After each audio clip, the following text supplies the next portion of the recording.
Hi, it's Kassy with Kassy's Parlor, and we are going to work with Opaque Black Craft Plastic and double tack mounting film from Grafix today to make an awesome Halloween easel card. I'm super excited. Halloween's my favorite holiday, and I can't wait to show you this project.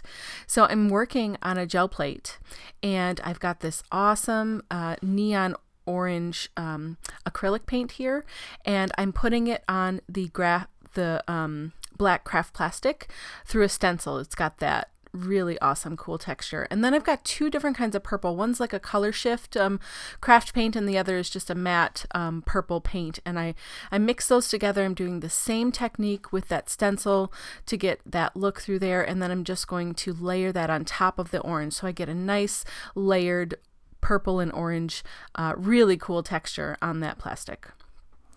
So then I wanted to die cut that really ornate frame out of the middle there and use it to accentuate my focal point on the project. So now I'm working on the craft plastic again once it has dried and has that middle cut out of it. And I have this really awesome bat stencil that I'm using this awesome purple modeling paste that's from ephemera, and it's got a really nice sheen to it when it dries. It's kind of shiny and pearlescent. Very, very cool. So now I'm working with the double tack mounting film, and this stuff is awesome because you can die cut. So I've die cut the shapes, those wildflowers and the frame, out of the black craft plastic that it's just another piece that I did the same technique to. And then I also die cut those same shapes out of the double tack mounting film so that I could have exact placement of my adhesive, and it's not going to run over or be messy, and it works perfect, and it's really strong. You can see here I'm using it with the glitter, and that glitter is not going anywhere. It's going to stay right in place, and I love using my double tack mounting film for that purpose. So then I want this frame to be raised, so I'm using double stick foam pads here to stick that to my base. The base is just black cardstock, and it is 6x6. And now that I have all of the pieces ready to stick down, they've got their adhesive on them and they're ready to go, I'm just building my layout. So I've got the frame in place, and then I've stuck down the first two flowers. Remember, it has that double tack mounting film behind it. And then that third flower, I just kind of wanted to peek outside of the frame and give it a little bit more dimension. So I'm doing that there. And then the other side of the frame is stuck down to make sure that everything is in place.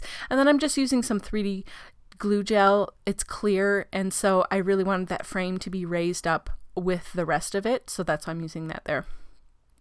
I have some embossing ink in a different sort of applicator with like a brush applicator, so you can put it on whatever you want. And I have this really awesome owl. I wanted it to be like a grungy, dirty orange kind of, and so I'm using the Crackling Campfire embossing glaze from Tim Holtz to put over top of that and just melt it, and it ends up looking really cool. You'll see in the end it's got a little bit of a shine to it, but it's also kind of dirty, and I love it. I love it so much. So now I'm really just putting the rest of my card together. So this is an easel card. So if you've never made one before, the base is 6x12 because it's going to be a 6x6 card. I'm using that double tack mounting film again to stick the easel part of the base to it, because then I know it's not going to go anywhere. That's super strong, and it's got a nice, it's all over that bottom half, and so it's really going to stay in place. And then you have to add a stopper to the bottom, and so I've got that fun cat with the saying there, and I just put some washi behind it as a decorative element, and sticking down the owl. So now the base again, is 6x12, and then you score it at 6 inches and 3 inches, and then just fold it up. And it just makes a really cool easel card. Someone could put this, on a table or a mantle. You could do this also for Christmas or any kind of holiday or birthdays or anniversaries. I mean, easel cards are really fun and easy to do, and they look like they're difficult and they took a long time. This project was so fun, and using the craft plastic either in black or white depending on the project you're doing just really brings it up to the next level. And the double tack mounting film makes sticking your die cut elements and all of your pieces together so easy, and it's very durable, and you just will know that it's never going to fall apart. So that's really the most important part to me. I hope you enjoyed this project and the video. If you did, please consider subscribing and pressing the bell so you don't miss future videos. Thanks so much. Have a wonderful day.